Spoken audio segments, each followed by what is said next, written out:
You hear a knock at your front door and wonder who it is. You get up from your seat and walk to the door only to open it and see no one. You look down. A beautifully gilded envelope is on your door's threshold. What is this? You think, picking up the envelope. You open it up, pulling out an ornate invitation and read. You are cordially invited to meet me at the intersection of mystical and mundane today at 11 o'clock sharp. Please bring your sense of curiosity and a warm jacket, but leave your preconceived notions and doubts at home. Sincerely, your soul. Hello, I am Lydia Lazara, founder of Questions Authority Coaching. I am a teacher, an embodiment coach, intuitive, and yoga instructor. Welcome to my podcast at the intersection of mystical and mundane. This is the place where I want to experience life from. I want to see, listen, and live from my heart, experiencing that beautiful intersection of mystical and mundane in each moment. And that's why I share these stories.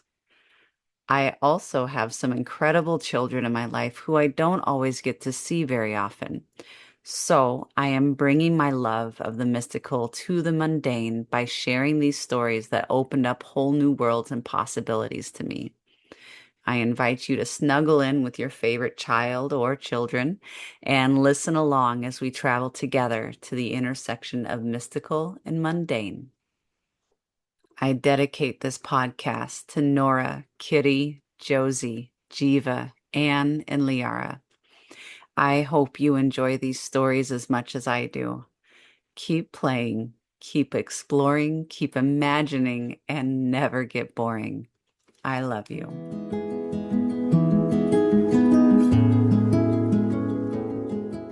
Today's episode is the story The Paradise of Children from the book Myths Every Child Should Know, edited by Hamilton Wright Mabie.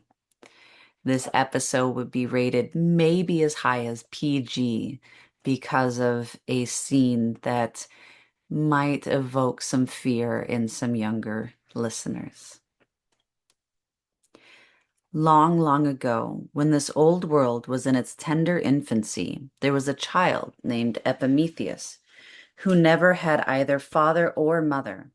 And that he might not be lonely, another child, fatherless and motherless like himself, was sent from a far country to live with him and be his playfellow and helpmate. Her name was Pandora. The first thing that Pandora saw when she entered the cottage where Epimetheus dwelt was a great box. And almost the first question which she put to him after crossing the threshold was this: Epimetheus, what have you in that box? My dear little Pandora, answered Epimetheus, that is a secret, and you must be kind enough not to ask any questions about it. The box was left there to be kept safely, and I do not myself know what it contains. But who gave it to you? Asked Pandora, and where did it come from? That is a secret, too, replied Epimetheus. How provoking! Exclaimed Pandora, pouting her lip. I wish the great ugly box were out of the way. Oh, come, don't think of it any more, cried Epimetheus. Let us run out of the doors and have some nice play with the other children.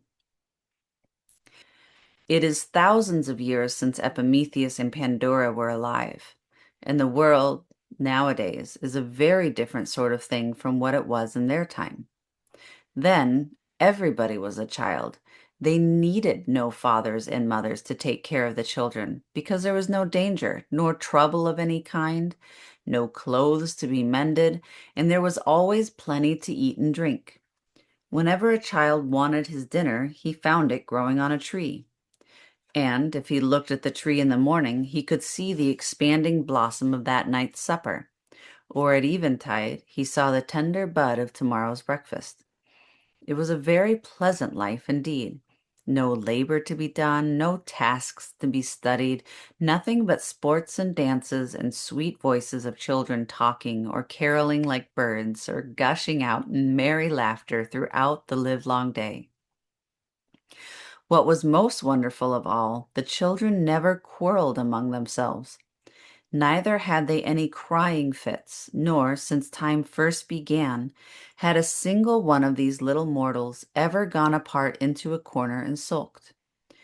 Oh, what a good time was that to be alive in! The truth is, those ugly winged monsters, called troubles, which are now almost as numerous as mosquitoes, had never yet been seen on the earth. It is probable that the very greatest disquietude which a child had ever experienced was Pandora's vexation at not being able to discover the secret of the mysterious box.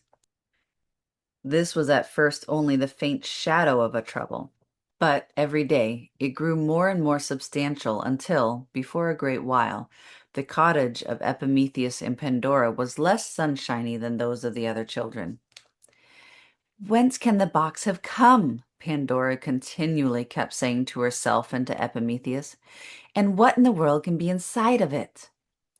"Always talking about this box," said Epimetheus at last, for he had grown extremely tired of the subject. "I wish, dear Pandora, you would try to talk of something else. Come, let us go and gather some ripe figs and eat them under the trees for our supper. And I know a vine that has the sweetest and juiciest grapes you ever tasted." "Always talking about grapes and figs," cried Pandora pettishly.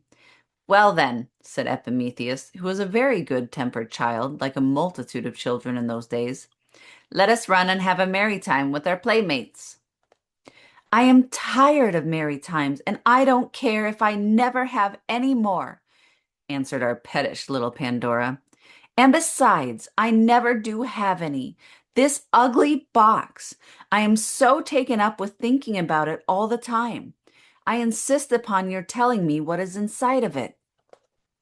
"As I have said already 50 times over, I do not know," replied Epimetheus, getting a little vexed. "How then can I tell you what is inside?" "You might open it," said Pandora, looking sideways at Epimetheus, "and then we could see for ourselves." "Pandora, what are you thinking of?" exclaimed Epimetheus, and his face expressed so much horror at the idea of looking into a box which had been confided to him on the condition of his never opening it, that Pandora thought it best not to suggest it any more. Still, however, she could not help thinking and talking about the box. "At least," said she, "you can tell me how it came here." "It was left at the door," replied Epimetheus, "just before you came, by a person who looked very smiling and intelligent, and who could hardly forbear laughing as he put it down.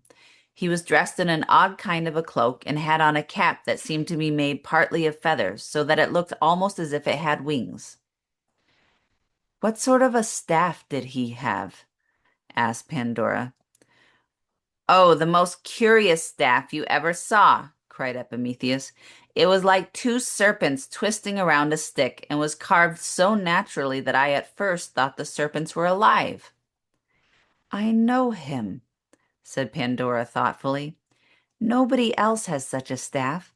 It was Quicksilver, and he brought me hither as well as the box. No doubt he intended it for me, and most probably it contains pretty dresses for me to wear, or toys for you and me to play with, or something very nice for us both to eat." "Perhaps so," answered Epimetheus, turning away. "But until Quicksilver comes back and tells us so, we have neither of us any right to lift the lid of the box." "What a dull boy he is," muttered Pandora as Epimetheus left the cottage. "I do wish he had a little more enterprise." For the first time since her arrival, Epimetheus had gone out without asking Pandora to accompany him. He went to gather figs and grapes by himself, or to seek whatever amusement he could find in other society than his little playfellows. He was tired to death of hearing about the box, and heartily wished that Quicksilver, or whatever the messenger's name, had left it at some other child's door where Pandora would never have set eyes on it. So perseveringly as did she babble about this one thing. The box, and nothing but the box. It seemed as if the box were bewitched and as if the cottage were not big enough to hold it without Pandora's continually stumbling over it and making Epimetheus stumble over it likewise and bruising all four of their shins. Well, it was really hard that poor Epimetheus should have a box in his ears from morning till night, especially as the little people of the earth were so unaccustomed to vexations in those happy days that they knew not how to deal with them. Thus, a small vexation made as much disturbance then as a far bigger one would in our own times. After Epimetheus was gone, Pandora stood gazing at the box. She had called it ugly above 100 times, but in spite of all that she had said against it, it was positively a very handsome article of furniture, and would have been quite an ornament to any room in which it should be placed. It was made of a beautiful kind of wood, with dark and rich veins spreading over its surface, which was so highly polished that little Pandora could see her face in it. As the child had no other looking glass, it is odd that she did not value the box merely on this account. The edges and corners of the box were carved with most wonderful skill. Around the margin there were figures of graceful men and women and the prettiest children ever seen, reclining or sporting amid a profusion of flowers and foliage. And these various objects were so exquisitely represented and were wrought together in such harmony that flowers, foliage, and human beings seemed to combine into a wreath of mingled beauty. But here and there, peeping forth from behind the carved foliage, Pandora once or twice fancied that she saw a face not so lovely, or something or other that was disagreeable and which stole the beauty out of all the rest. Nevertheless, on looking more closely and touching the spot with her finger, she could discover nothing of the kind. Some face that was really beautiful had been made to look ugly by her catching a sideway glimpse of it. The most beautiful face of all was done in what is called high relief in the center of the lid. There was nothing else save the dark, smooth richness of the polished wood and this one face in the center with a garland of flowers about its brow. Pandora had looked at this face a great many times and imagined that the mouth could smile if it liked, or be grave when it chose, the same as any living mouth. The features, indeed, all wore a very lively and rather mischievous expression, which looked almost as if it needs must burst out of the carved lips and utter itself in words. Had the mouth spoken, it would probably have been something like this. Do not be afraid, Pandora. What harm can there be in opening the box? Never mind that poor, simple Epimetheus. You are wiser than he and have 10 times as much spirit. Open the box and see if you do not find something very pretty. The box, I had almost forgotten to say, was fastened, not by a lock nor by any other such contrivance, but by a very intricate knot of gold cord. There appeared to be no end to this knot and no beginning. Never was a knot so cunningly twisted, nor with so many ins and outs, which roguishly defied the skillfulest fingers to disentangle them. And yet, by the very difficulty that there was in it, Pandora was the more tempted to examine the knot and just see how it was made. 2 or 3 times already she had stooped over the box and taken the knot between her thumb and forefinger, but without positively trying to undo it. I really believe, said she to herself, that I begin to see how it was done. Nay, perhaps I could tie it up again after undoing it. There would be no harm in that, surely. Even Epimetheus would not blame me for that. I need not open the box, and should not, of course, without the foolish boy's consent, even if the knot were untied. It might have been better for Pandora if she had had a little work to do, or anything to employ her mind upon, so as not to be so constantly thinking of this one subject. But children led so easy a life before any troubles came into the world that they had really a great deal too much leisure. They could not be forever playing at hide and seek among the flower shrubs, or at blind man's buff with garlands over their eyes, or at whatever other games had been found out while Mother Earth was in her babyhood. When life is all sport, toil is the real play. There was absolutely nothing to do. A little sweeping and dusting about the cottage, I suppose, and the gathering of fresh flowers, which were only too abundant everywhere, and arranging them in vases, and poor little Pandora's day's work was over. And then for the rest of the day, there was the box. After all, I am not quite sure that the box was not a blessing to her in its way. It supplied her with such a variety of ideas to think of and to talk about whenever she had anybody to listen. When she was in good humor, she could admire the bright polish of its sides and the rich border of beautiful faces and foliage that ran all around it. Or if she chanced to be ill-tempered, she could give it a push or kick it with her naughty little foot. And many a kick did the box, but it was a mischievous box, as we shall see, and deserved all it got. Many a kick did it receive. But certain it is, if it had not been for the box, our active-minded little Pandora would not have known half so well how to spend her time as she now did. For it was really an endless employment to guess what was inside. What could it be, indeed? Just imagine, my little hearers, how busy your wits would be if there was a great box in the house which, as you might have reason to suppose, contained something new and pretty for your Christmas or New Year's gifts. Do you think that you should be less curious than Pandora? If you were left alone with the box, might you not feel a little tempted to lift the lid? But you would not do it. Oh, fie, no, no. Only if you thought there were toys in it, it would be so very hard to let slip an opportunity of taking just one peep. I know not whether Pandora expected any toys, for none had yet begun to be made, probably in those days when the world was itself one great plaything for the children that dwelt upon it. But Pandora was convinced that there was something very beautiful and valuable in the box, and therefore she felt just as anxious to take a peep as any of these little girls here around me would have felt, and possibly a little more so, but of that I am not quite certain.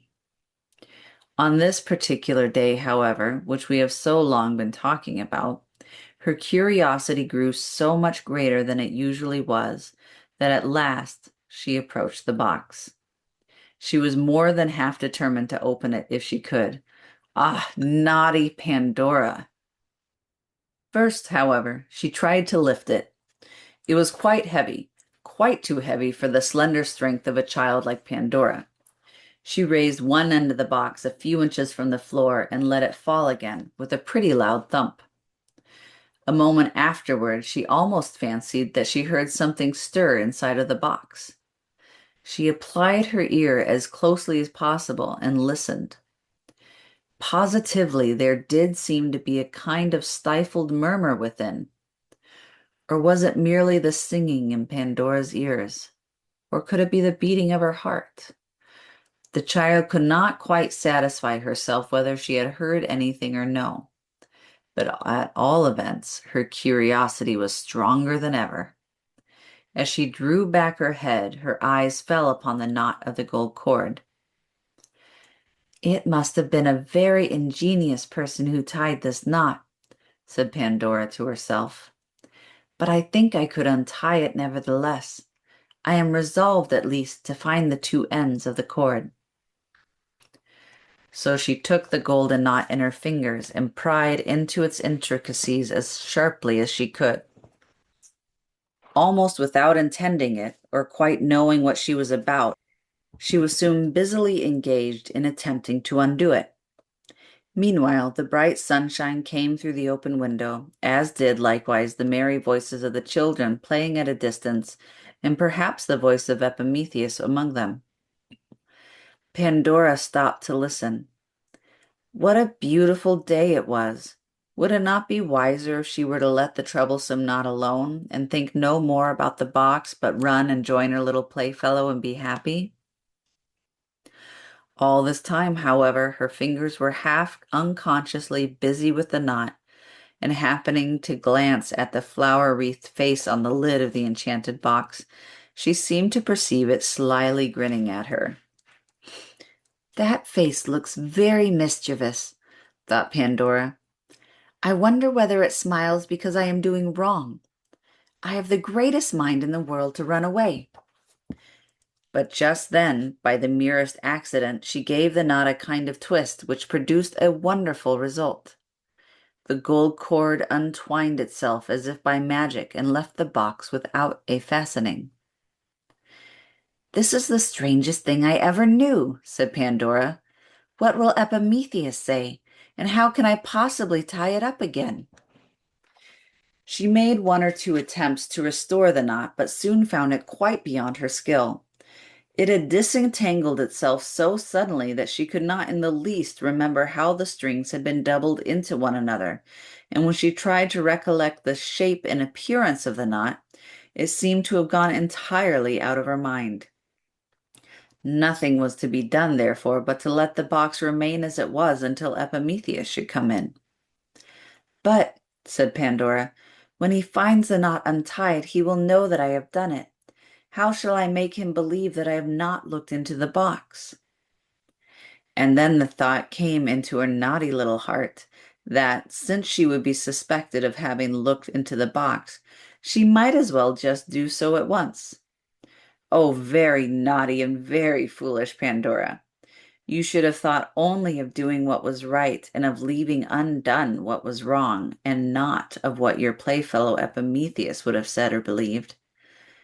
And so perhaps she might, if the enchanted face on the lid of the box had not looked so bewitchingly persuasive at her, and if she had not seemed to hear, more distinctly than before, the murmur of small voices within. She could not tell whether it was fancy or no, but there was quite a tumult of whispers in her ear, or else it was her curiosity that whispered, Let us out, dear Pandora, pray let us out. We will be such nice, pretty playfellows for you, only let us out. What can it be? Thought Pandora. Is there something alive in the box? Well, yes, I am resolved to take just one peep.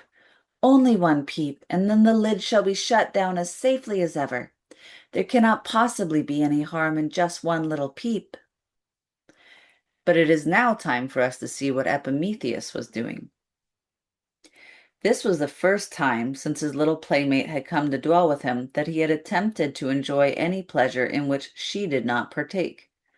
But nothing went right, nor was he nearly so happy as on other days. He could not find a sweet grape or a ripe fig. If Epimetheus had a fault, it was a little too much fondness for figs. Or, if ripe at all, they were overripe and so sweet as to be cloying. There was no mirth in his heart, such as usually made his voice gush out of its own accord and swell the merriment of his companions. In short, he grew so uneasy and discontented that the other children could not imagine what was the matter with Epimetheus. Neither did he himself know what ailed him any better than they did. For you must recollect that, at the time we are speaking of it, it was everybody's nature and constant habit to be happy. The world had not yet learned to be otherwise. Not a single solar body since these children were first sent to enjoy themselves on the beautiful earth had ever been sick or out of sorts. At length, discovering that, somehow or other, he put a stop to all the play, Epimetheus judged it best to go back to Pandora, who was in a humor better suited to his own. But with a hope of giving her pleasure, he gathered some flowers and made them into a wreath which he meant to put upon her head. The flowers were very lovely, roses and lilies and orange blossoms and a great many more, which left a trail of fragrance behind as Epimetheus carried them along. And the wreath was put together with as much skill as could reasonably be expected of a boy. The fingers of little girls, it has always appeared to me, are the fittest to twine flower wreaths, but boys could do it in those days rather better than they can now. And here I must mention that a great black cloud had been gathering in the sky for some time past although it had not yet overspread the sun. But just as Epimetheus reached the cottage door, this cloud began to intercept the sunshine and thus to make a sudden and sad obscurity. He entered softly, for he meant, if possible, to steal behind Pandora and fling the wreath of flowers over her head before she should be aware of his approach. But as it happened, there was no need of his treading so very lightly. He might have trod as heavily as he pleased, as heavily as a grown man, as heavily, I was going to say, as an elephant, without much probability of Pandora's hearing his footsteps. She was too intent upon her purpose. At the moment of his entering the cottage, the naughty child had put her hand to the lid and was on the point of opening the mysterious box. Epimetheus beheld her. If he had cried out, Pandora would probably have withdrawn her hand, and the fatal mystery of the box might never have been known. But Epimetheus himself, although he said very little about it, had his own share of curiosity to know what was inside. Perceiving that Pandora was resolved to find out the secret, he determined that his playfellow should not be the only wise person in the cottage. And if there were anything pretty or valuable in the box, he meant to take half of it to himself. Thus, after all his sage speeches to Pandora about restraining her curiosity, Epimetheus turned out to be quite as foolish and nearly as much in fault as she. So whenever we blame Pandora for what happened, we must not forget to shake our heads at Epimetheus likewise. As Pandora raised the lid, the cottage grew very dark and dismal, for the black cloud had now swept quite over the sun and seemed to have buried it alive. There had for a little while past been a low growling and muttering, which all at once broke into a heavy peal of thunder. But Pandora, heeding nothing of all this, lifted the lid nearly upright and looked inside. It seemed as if a sudden swarm of winged creatures brushed past her, taking flight out of the box, while at the same instant she heard the voice of Epimetheus with a lamentable tone as if he were in pain. "Oh, I am stung!" cried he. "I am stung! Naughty Pandora, why have you opened this wicked box?" Pandora let fall the lid and, starting up, looked about her to see what had befallen Epimetheus. The thunder cloud had so darkened the room that she could not very clearly discern what was in it. But she heard a disagreeable buzzing, as if a great many huge flies or gigantic mosquitoes or those insects which we call door-bugs and pinching dogs were darting about. And as her eyes grew more accustomed to the imperfect light, she saw a crowd of ugly little shapes with bat wings, looking abominably spiteful and armed with terribly long stings in their tails. It was one of these that had stung Epimetheus. Nor was it a great while before Pandora herself began to scream in no less pain and affright than her playfellow, and making a vast deal more hubbub about it. An odious little monster had settled on her forehead and would have stung her I know not how deeply if Epimetheus had not run and brushed it away. Now, if you wish to know what these ugly things might be which had made their escape out of the box, I must tell you that they were the whole family of earthly troubles. There were evil passions. There were a great many species of cares. There were more than 150 sorrows. There were diseases in a vast number of miserable and painful shapes. There were more kinds of naughtiness than it would be of any use to talk about. In short, everything that has since afflicted the souls and bodies of mankind have been shut up in the mysterious box and given to Epimetheus and Pandora to be kept safely, in order that the happy children of the world might never be molested by them. Had they been faithful to their trust, all would have gone well. No grown person would ever have been sad, nor any child have had cause to shed a single tear from that hour until this moment. But, and you may see by this how a wrong act of any one mortal is a calamity to the whole world. By Pandora's lifting the lid of that miserable box, and by the fault of Epimetheus too in not preventing her, these troubles have obtained a foothold among us, and do not seem very likely to be driven away in a hurry. For it was impossible, as you will easily guess, that the two children should keep the ugly swarms in their own cottage. On the contrary, the first thing that they did was to fling open the doors and windows in hopes of getting rid of them.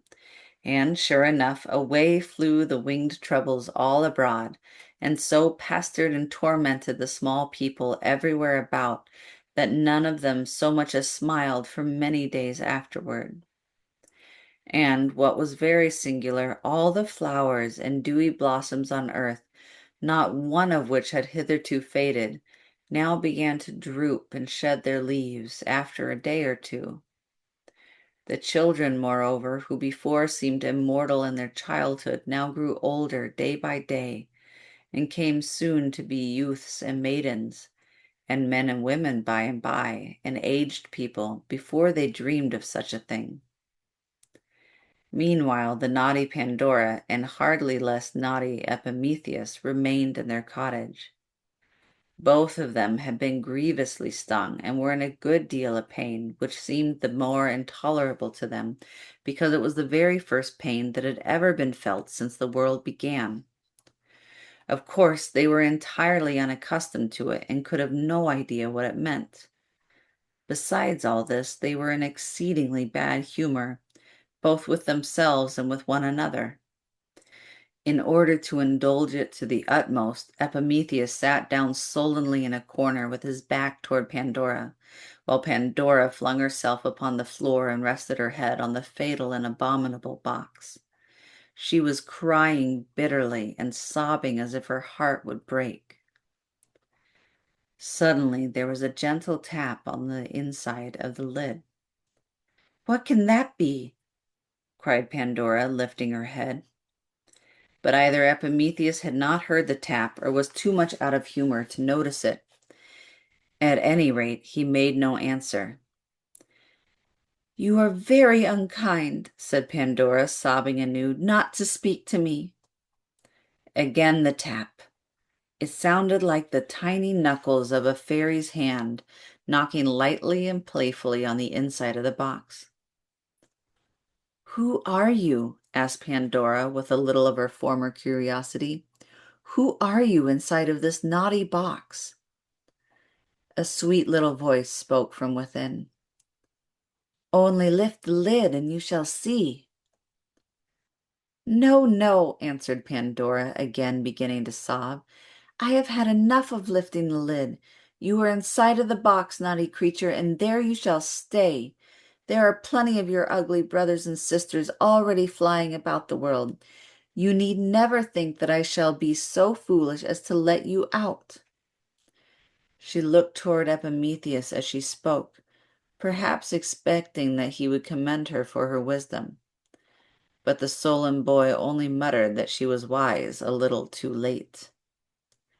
"Ah," said the sweet little voice again, "you had much better let me out. I am not like those naughty creatures that have stings in their tails. They are no brothers and sisters of mine, as you would see at once if you were only to get a glimpse of me. Come, come, my pretty Pandora, I am sure you will let me out."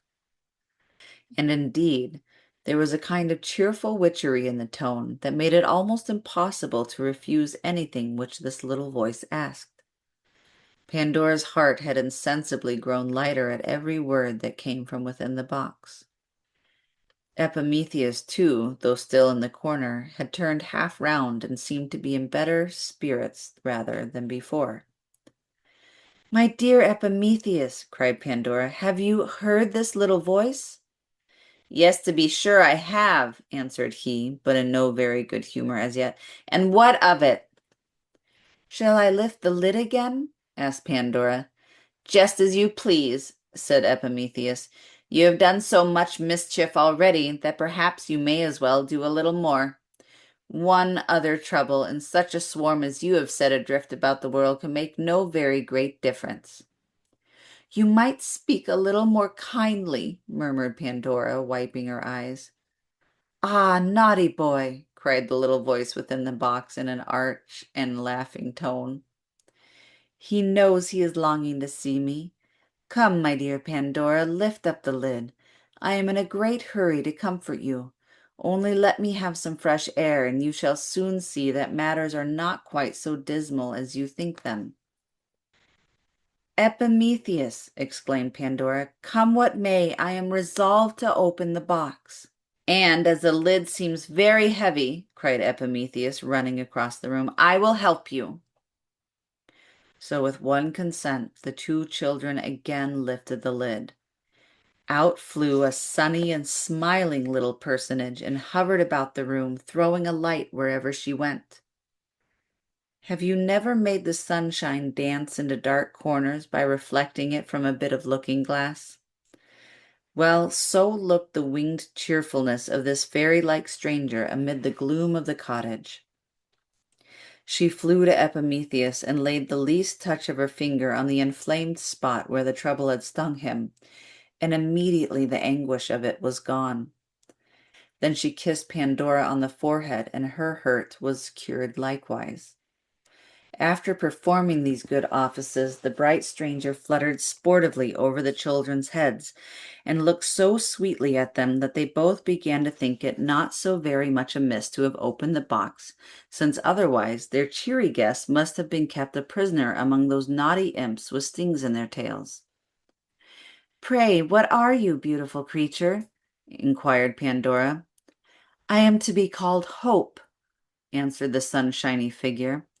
And because I am such a cheery little body, I was packed into the box to make amends to the human race for that swarm of ugly troubles which was destined to be let loose among them.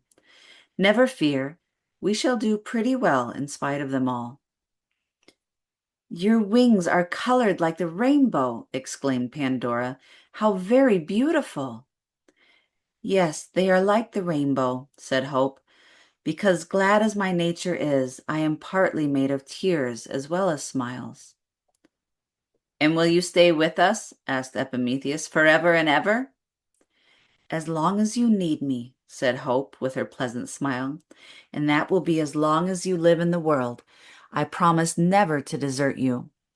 There may come times and seasons now and then when you will think that I have utterly vanished. But again and again and again, when perhaps you least dream of it, you shall see the glimmer of my wings on the ceiling of your cottage. Yes, my dear children, and I know something very good and beautiful that is to be given you hereafter. Oh, tell us, they exclaimed. Tell us what it is. Do not ask me, replied Hope, putting her finger on her rosy mouth. But do not despair, even if it should never happen while you live on this earth. Trust in my promise, for it is true. We do trust you, cried Epimetheus and Pandora, both in one breath. And so they did. And not only they, but so has everybody trusted Hope that has since been alive. And to tell you the truth, I cannot help being glad, though to be sure it was an uncommonly naughty thing for her to do. But I cannot help being glad that our foolish Pandora peeped into the box. No doubt, no doubt, the troubles are still flying about the world and have increased in multitude rather than lessened, and are a very ugly set of imps and carry most venomous stings in their tails. I have felt them already and expect to feel them more as I grow older. But then that lovely and lightsome little figure of Hope. What in the world could we do without her? Hope spiritualizes the earth. Hope makes it always new. And even in the earth's best and brightest aspect, hope shows it to be only the shadow of an infinite bliss hereafter.